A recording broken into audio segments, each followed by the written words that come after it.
Bonsoir à toutes et à tous, soyez les bienvenus dans C'est votre emploi. Nous sommes en plein cœur de la semaine de l'apprentissage dans le Nord et le Pas-de-Calais. On va essayer de comprendre l'importance de l'apprentissage pour les jeunes, les avantages et puis aussi découvrir les secteurs qui recrutent. On en parlera avec notre invitée Nadine Crinier, la directrice régionale de Pôle emploi. Bonsoir. Bonsoir. Alors pour démarrer cette émission, d'abord les chiffres de l'apprentissage. En 2019, il y avait 491 000 apprentis en France avec une progression de 16% par rapport à 2018. Si on s'intéresse à notre région, au 1er janvier, ils étaient 40 000. Après leur formation, 7 apprentis sur 10 trouvent un emploi. Au 31 juillet dernier, ce sont 109 000 jeunes qui étaient inscrits à Pôle emploi et donc avec un objectif, pourquoi pas, de tenter l'apprentissage. On va évoquer tout cela avec notre invité dans un instant.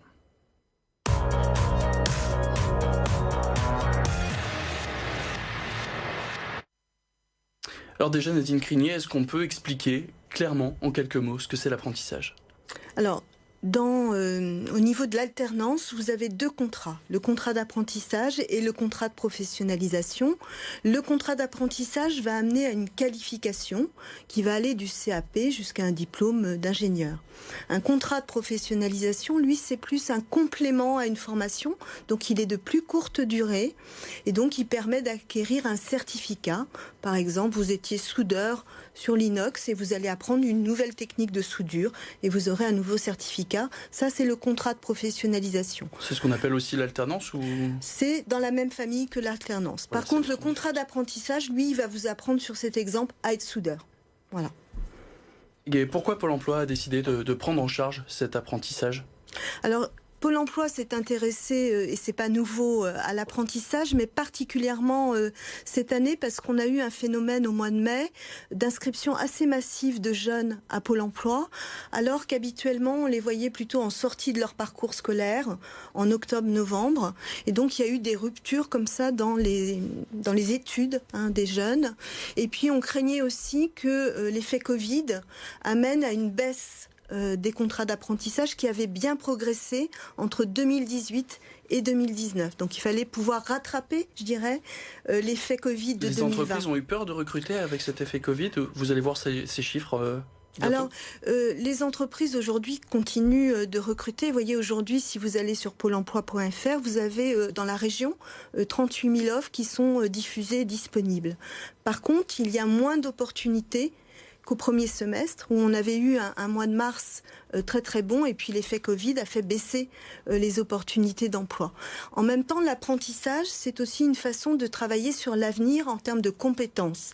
Donc une entreprise qui aurait un carnet de commandes un peu moins rempli, mais qui a une pyramide des âges avec des départs importants dans les années à venir, eh bien peut prendre un apprenti, puisque cette mesure permet aujourd'hui, au travers de l'exonération de charges sur les bas salaires, dès lors que vous êtes à 1,6 fois le SMIC, d'avoir un abattement de charges et aussi une aide. Si le jeune a moins de 18 ans, c'est 5 000 €. S'il est entre 18 et 30 ans, c'est 8 000 €. Donc, vous voyez, c'est aussi faire un pari sur les compétences et sur l'avenir qui permet à l'entreprise de continuer sa montée en charge de la reprise d'activité après la période du Covid. Ça, c'est les avantages pour les entreprises, donc oui, de favoriser un petit peu l'apprentissage. L'avantage pour les jeunes de choisir ce pour les jeunes, il y a de nombreux avantages et ils le perçoivent de plus en plus. C'est vrai qu'avant, il y avait cette image de l'apprentissage plutôt pour acquérir un CAP pour être sur des métiers manuels. Aujourd'hui, bien sûr, il y a toujours ces métiers et il y a beaucoup de demandes dans les métiers de l'artisanat, que ça soit dans les métiers de l'alimentaire ou bien dans les métiers de la soudure, de l'art aussi dans l'artisanat. Mais il y a aussi, par exemple, des assistants RH, Bac+3. On va avoir aussi des profils dans la chimie, des techniciens. Des personnes dans le numérique pour travailler sur les données informatiques. Donc on a une palette aujourd'hui de l'apprentissage qui permet vraiment à tous les jeunes, quel que soit leur niveau d'études, leurs aspirations, de pouvoir au travers d'un emploi, parce que c'est un contrat de travail, se former. Et puis aussi l'apprentissage, c'est intéressant parce que ça permet aussi d'ancrer la compétence dans le territoire. Un jeune qui va se former dans l'entreprise, en général, va rester dans les Hauts-de-France. Alors qu'on a un phénomène en Hauts-de-France avec de très belles écoles, mais avec des jeunes, après, une fois qu'ils sont diplômés, quittent la région.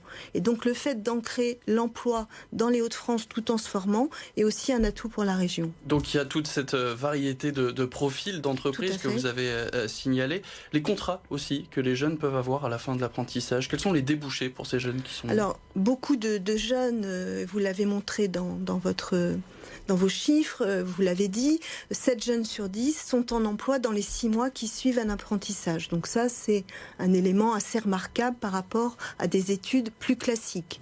L'autre élément aussi, c'est qu'un jeune qui fait un premier apprentissage va en suivre en général pour 1 sur 2 un deuxième. Donc c'est une voie aussi qui permet d'avoir des parcours tout en étant dans l'emploi et en formation où on élève son niveau de diplôme. Donc ça, c'est très important. Et donc le jeune qui rentre en apprentissage est très attaché au fait de pouvoir avoir un pied dans l'entreprise, d'être salarié, d'avoir des congés payés, d'autres avantages liés à l'entreprise, et en même temps d'avoir cette formation qui lui permet d'avoir un diplôme. Nadine Crégnier, je rappelle que vous êtes donc la directrice régionale de Pôle emploi. On va revenir sur l'image de cet apprentissage. Lors de la présentation de cet apprentissage dans la région, il y a un jeune qui est venu raconter son parcours. C'était un excellent élève. Il a eu un bac S avec mention, il a fait des études de psycho et puis il s'ennuie, il vient vous voir et il se lance dans un apprentissage en coiffure. Est-ce qu'il y a beaucoup de cas comme ça de gens qui se redirigent professionnellement après des études? Et est-ce qu'on peut dire que l'image de l'apprentissage a évolué dans les mentalités en 2020? Pour le dernier point, oui, l'image de l'apprentissage a beaucoup évolué. Les employeurs ont aussi beaucoup amélioré leur image sur ce domaine. Les tuteurs aussi en entreprise jouent un rôle très important d'intégration et de montée en compétences des jeunes. Mais si on prend le jeune lui-même, aujourd'hui, il a des aspirations aussi qui sont peut-être différentes. On a pas mal de jeunes qui ont fait des études universitaires plutôt généralistes qui parfois s'orientent sur des métiers. Un exemple là dans l'entreprise Le Mailleux qui fait de l'industrie textile. On a eu plusieurs profils de jeunes Bac+3 qui ont décidé de faire de la couture. Voilà. Donc on oublie l'idée que l'alternance, il y a effectivement l'idée de pouvoir aussi être ancré sur le territoire. Je pense que la notion de développement durable, les politiques aussi sociétales des entreprises amènent aussi à cette idée du local et de rester aussi en local. Donc ça convient bien à ces nouvelles aspirations, effectivement. Est-ce qu'on peut revenir sur ce que vous aviez dit il y a quelques secondes, les secteurs qui recrutent le plus, quels sont-ils? Alors, vraiment, tous les secteurs recrutent, ça va de l'industrie, qui en plus dans la région a une pyramide des âges qui nécessite de pouvoir avoir des apports nouveaux de compétences. Et là, c'est tout diplôme confondu. On a aussi les secteurs des services. Dans le service, vous allez avoir le commerce, l'assurance, les banques. Donc c'est assez large comme palette. Vous avez aussi l'hôtellerie-restauration qui, malgré le Covid et la baisse de chiffre d'affaires, recrute aussi en apprentissage. Donc c'est vraiment tout secteur d'activité. Vous avez aussi le bâtiment qui recrute beaucoup en apprentissage. Au niveau de la taille des entreprises, un apprenti sur 2 est dans une entreprise de moins de 50 salariés. Et c'est important parce que le tissu économique de la région est plutôt sur les petites entreprises. Et donc ça leur donne aussi une ressource en compétences intéressante. Et est-ce qu'il y a des secteurs où cet apprentissage est en tension ? Alors, c'est plutôt l'offre d'emploi qui est en tension. Mais voyez, le bâtiment recrute beaucoup d'apprentis et doit renforcer son attractivité. Donc là, ça peut être un peu tendu, effectivement, pour attirer des jeunes. Les conditions de travail aussi sont particulières. On a aussi l'automobile qui recrute beaucoup d'apprentis. Par exemple, là, vous avez PSA qui a une grosse opération de recrutement d'apprentissage. On a aussi dans l'agroalimentaire des techniciens de maintenance en apprentissage. Donc, vraiment tous les secteurs, mais avec une attractivité qui s'est renforcée au fil des années par la communication, par le fait, vous l'avez vu peut-être la semaine dernière, des employeurs qui viennent recruter en direct dans les pôles emploi les jeunes. Merci Nadine Crégnier. On passe tout de suite à l'agenda.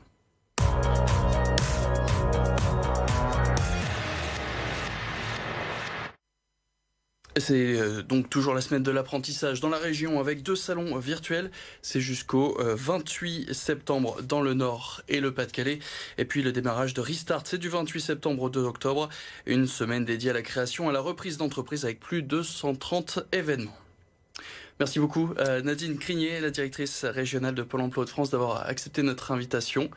Merci à Emmanuel Calafior, à Nour Ouladi et à Wassila Wali d'avoir aidé à la création de C'est votre emploi. Quant à nous, on se retrouve demain pour un magazine axé sur la santé. Ce sera le docteur Julien Rousseau, médecin nutritionniste, qui sera notre invité.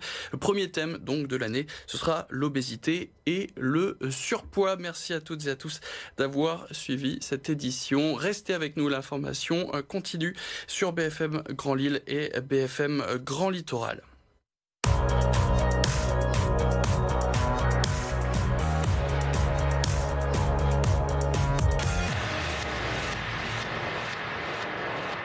À la recherche d'un emploi, d'une formation, vos conseillers Pôle emploi sont à votre écoute. C'est votre emploi vous a été présenté par le Pôle emploi Hauts-de-France.